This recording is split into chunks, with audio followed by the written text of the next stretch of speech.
A Farewell to Arms by Ernest Hemingway. Book 1, Chapter 1. In the late summer of that year, we lived in a house in a village that looked across the river and the plain to the mountains. In the bed of the river there were pebbles and boulders, dry and white in the sun, and the water was clear and swiftly moving and blue on the channels. Troops went by the house and down the road, and the dust they raised powdered the leaves of the trees.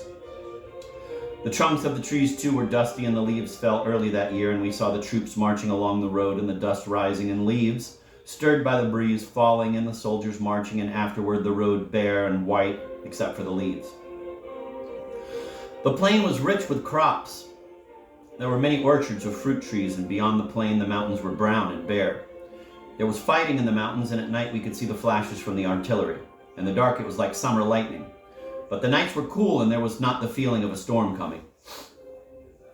Sometimes in the dark, we heard the troops marching under the window and guns going past, pulled by motor tractors. There was much traffic at night, and many mules on the roads with boxes of ammunition on each side of their pack saddles, and gray motor trucks that carried men, and other trucks with loads covered with canvas that moved slower in the traffic. There were big guns, too, that passed in the day drawn by tractors, the long barrels of the guns covered with green branches, and green leafy branches and vines laid over the tractors. To the north we could look across a valley and see a forest of chestnut trees, and behind it another mountain on this side of the river. There was fighting for that mountain too, but it was not successful, and in the fall when the rains came, the leaves all fell from the chestnut trees, and the branches were bare and the trunks black with rain. The vineyards were thin and bare branched too, and all the country wet and brown and dead with the autumn. There were mists over the river and clouds on the mountain, and the trucks splashed mud on the road, and the troops were muddy and wet in their capes. Their rifles were wet, and under their capes the two leather cartridge boxes on the front of the belts, gray leather boxes heavy with the packs of clips of thin, long 6.5 millimeter cartridges bulged forward under the capes, so that the men passing on the road marched as though they were 6 months gone with child. There were small gray motor cars that passed going very fast. Usually there was an officer on the seat with the driver and more officers in the back seat. They splashed more mud than the camions even. And if one of the officers in the back was very small and sitting between two generals, he himself so small that you could not see his face but only the top of his cap and his narrow back. And if the car went especially fast, it was probably the king. He lived in Udine and came out in this way nearly every day to see how things were going, and things went very badly. At the start of the winter came the permanent rain, and with the rain came the cholera. But it was checked, and in the end only 7,000 died of it in the army. Chapter 2. The next year there were many victories. The mountain that was beyond the valley and the hillside where the chestnut forest grew was captured, and there were victories beyond the plain on the plateau to the south, and we crossed the river in August and lived in a house in Gorizia that had a fountain and many thick shady trees and a walled garden and a wisteria vine purple on the side of the house. Now the fighting was in the next mountains beyond and was not a mile away. The town was very nice and our house was very fine. The river ran behind us and the town had been captured very handsomely, but the mountains beyond it could not be taken, and I was very glad. The Austrians seemed to want to come back to the town sometime, if the war should end, because they did not bombard it to destroy it, but only a little in a military way. People lived on in it. And there were hospitals and cafes and artillery up side streets and 2 body houses, one for troops and one for officers. And with the end of the summer, the cool nights, the fighting in the mountains beyond the town, the shell-marked iron of the railway bridge, the smashed tunnel by the river where the fighting had been, the trees around the square and the long avenue of trees that led to the square, these, with there being girls in the town, the king passing in his motor car, sometimes now seeing his face and little long-necked body and gray beard like a goat's chin tuft. All these with the sudden interiors of houses that had lost a wall through shelling, with plaster and rubble in their gardens and sometimes in the street, and the whole thing going well on the Carso made the fall very different from the last fall when we had been in the country. The war was changed too.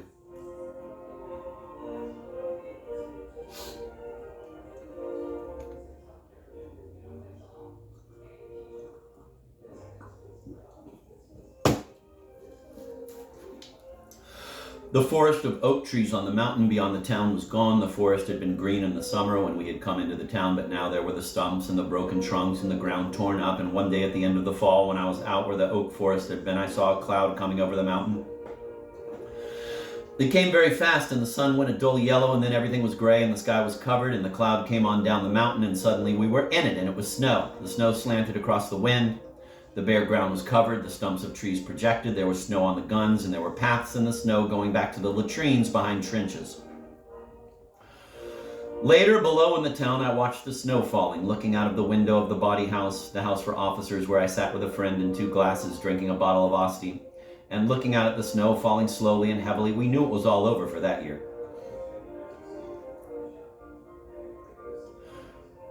Up the river, the mountains had not been taken. None of the mountains beyond the river had been taken. That was all left for next year. My friend saw the priest from our mess going by in the street, walking carefully in the slush, and pounded on the window to attract his attention. The priest looked up. He saw us and smiled. My friend motioned for him to come in. The priest shook his head and went on. That night in the mess after the spaghetti course, which everyone ate very quickly and seriously, lifting the spaghetti on the fork until the loose strands hung clear, then lowering it into the mouth, or else using a continuous lift and sucking into the mouth, helping ourselves to wine from the grass-covered gallon flask. It swung in a metal cradle, and you pulled the neck of the flask down with the forefinger, and the wine, clear red, tannic and lovely, poured out into the glass, held with the same hand. After this course, the captain commenced picking on the priest. The priest was young and blushed easily and wore a uniform like the rest of us, but with a cross and dark red velvet above the left breast pocket of his gray tunic. The captain spoke pidgin Italian for my doubtful benefit, in order that I might understand perfectly that nothing should be lost. Priest, today with girls, the captain said, looking at the priest and at me. The priest smiled and blushed and shook his head. This captain baited him often. Not true? Asked the captain. Today I see priest with girls. No, said the priest. The other officers were amused at the baiting. Priest not with girls, went on the captain. Priest never with girls, he explained to me. He took my glass and filled it, looking at my eyes all the time, but not losing sight of the priest. Priest every night 5 against 1. Everyone at the table laughed. You understand? Priest every night 5 against 1. He made a gesture and laughed loudly. The priest accepted it as a joke. The Pope wants the Austrians to win the war, the major said. He loves Franz Joseph. That's where the money comes from. I am an atheist. Did you ever read The Black Pig? Asked the lieutenant. I will get you a copy. It was that which shook my faith. It is a filthy and vile book, said the priest. You do not really like it. It is very valuable, said the lieutenant. It tells you about those priests. You will like it, he said to me. I smiled at the priest, and he smiled back across the candlelight. Don't you read it, he said. I will get it for you, said the lieutenant.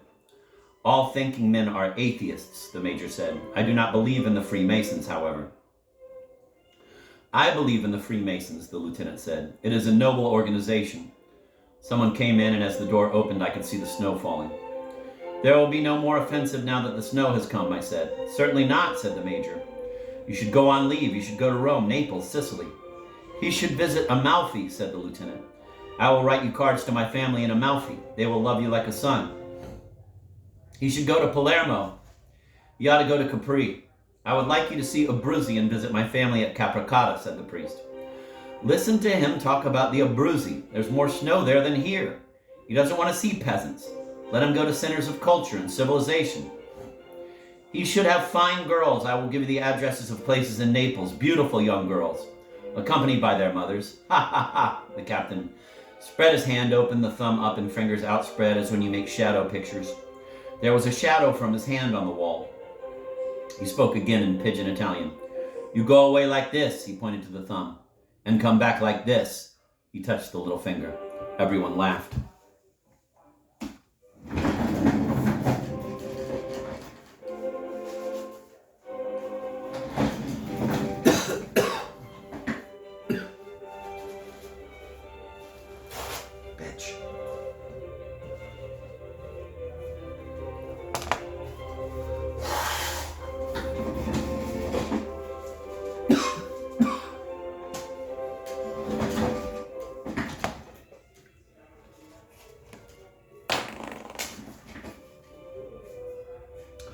Look, said the captain. He spread the hand again. Again the candlelight made its shadows on the wall. He started with the upright thumb and named in their order the thumb and 4 fingers. Sottotenente, the thumb. Tenente, first finger. Capitano, next finger. Maggiore, next to the little finger. And Tenente Cornello, the little finger. You go away sottotenente, you come back sottocolonnello. They all laughed. The captain was having a great success with finger games. He looked at the priest and shouted, "Every night, priest, 5 against 1. They all laughed again. You must go on leave at once, the major said. I would like to go with you and show you things, the lieutenant said. When you come back, bring a phonograph. Bring good opera discs. Bring Caruso. Don't bring Caruso, he bellows. Don't you wish you could bellow like him? He bellows, I say, he bellows. I would like you to go to Abruzzi, the priest said. The others were shouting. There is good hunting. You would like the people, and though it is cold, it is clear and dry. You could stay with my family. My father is a famous hunter. Come on, said the captain. We go whorehouse before it shuts. Good night, I said to the priest. Good night, he said. Chapter 2. When I came back to the front, we still lived in that town. There were many more guns in the country around, and the spring had come. The fields were green, and there were small green shoots on the vines. The trees along the road had small leaves, and a breeze came from the sea. I saw the town with the hill and the old castle above it in a cup. In the hills with the mountains beyond, brown mountains with a little green on their slopes. In the town there were more guns.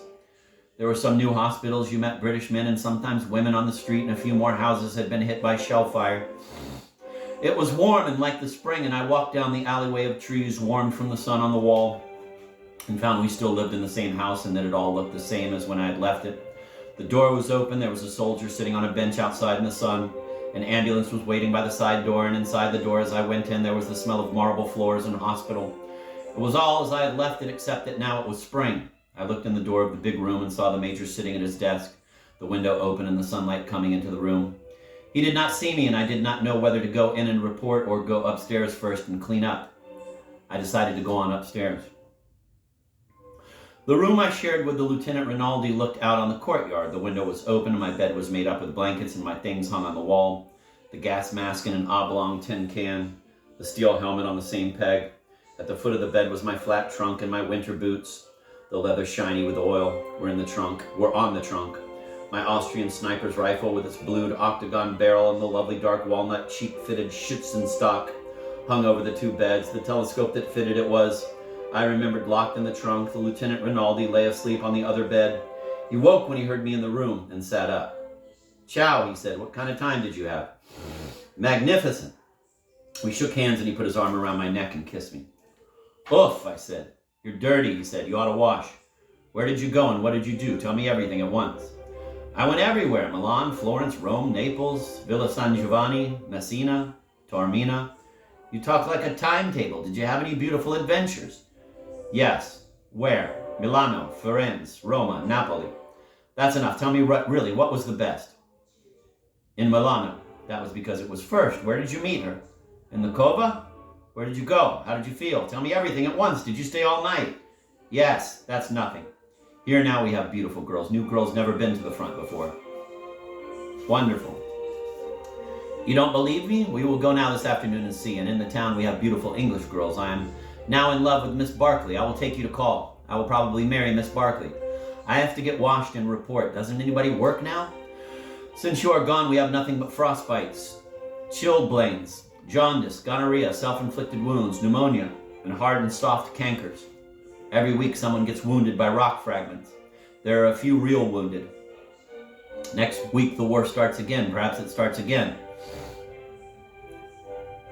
They say so. Do you think I would do right to marry Miss Barkley after the war, of course? Absolutely, I said, and poured the basin full of water. Tonight you will tell me everything, said Rinaldi. Now I must go back to sleep to be fresh and beautiful for Miss Barkley. I took off my tunic and shirt and washed in the cold water in the basin. While I rubbed myself with a towel, I looked around the room and out the window and at Rinaldi lying with his eyes closed on the bed. He was good looking, was my age, and he came from Amalfi. He loved being a surgeon, and we were great friends. While I was looking at him, he opened his eyes. Have you any money? Yes. Loan me 50 lire. I dried my hands and took out my pocketbook from the inside of my tunic hanging on the wall. Rinaldi took the note, folded it without rising from the bed, and slid it into his breeches pocket. He smiled. I must make on Miss Barkley the impression of a man of sufficient wealth. You are my great and good friend and financial protector. Go to hell, I said. That night at the mess, I sat next to the priest. and he was disappointed and suddenly hurt that I had not gone to the Abruzzi.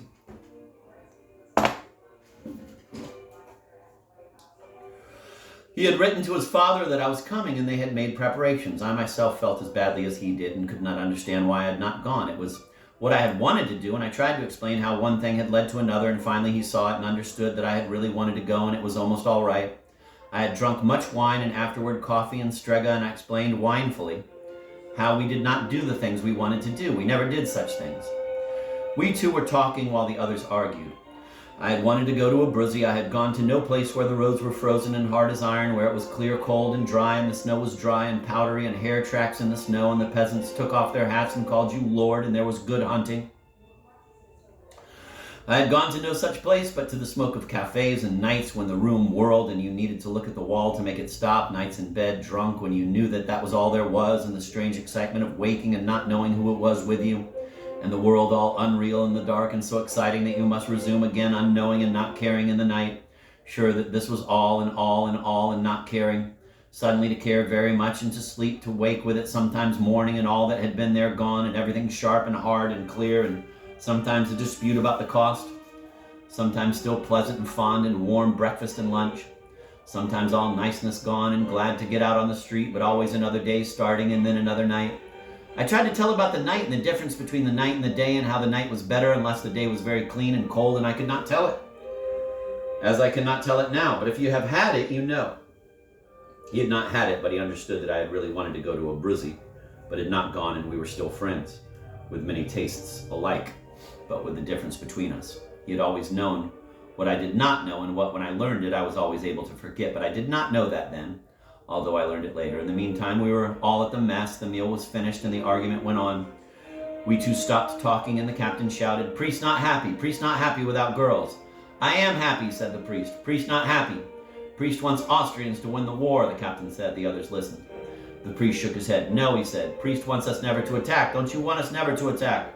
"No, if there's a war, I suppose we must attack. Must attack. Shall attack." The priest nodded. "Leave him alone," the major said. "He's all right." "He can't do anything about it anyway," the captain said. We all got up and left the table.